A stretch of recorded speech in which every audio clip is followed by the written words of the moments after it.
Psalm 25, verse 16 through 18. Turn to me and be gracious to me, for I am lonely and afflicted. The troubles of my heart are enlarged. Bring me out of my distresses.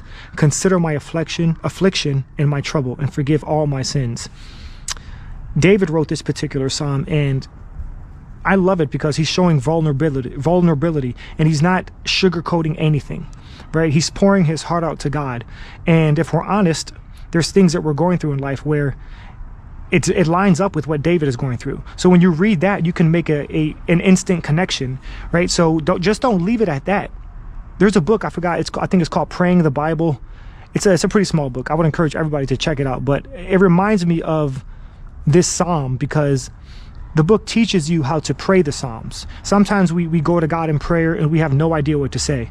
But imagine just reading through this, right? And you turn what David said into your own personal prayer. For example, verse 16, turn to me and be gracious to me.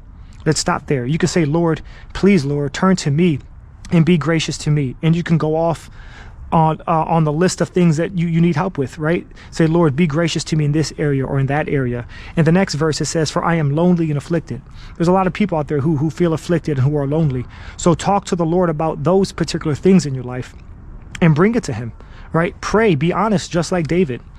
Just don't look at the Bible as if, it's some book that doesn't have any power or meaning. This is God's book. So when you read something like that, it should be encouraging. If God can come through for David, he can come through for you. I think it's in the book of James where it talks about Elijah being a man just like us and God hearing his prayer. Verse 4, the prayer of a righteous person has great power as it is working.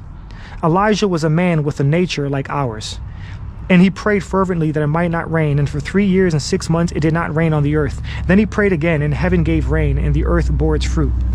So if God can hear Elijah, that's the point of that verse, right? If he can hear him, who is a human, just like me and you, he can 1,000,000% answer your prayers. So be encouraged. Elijah was a human just like me and you. David was a human just like me and you. So if the Lord can come through for them and hear their prayers, he can 1,000,000% do it for us as well.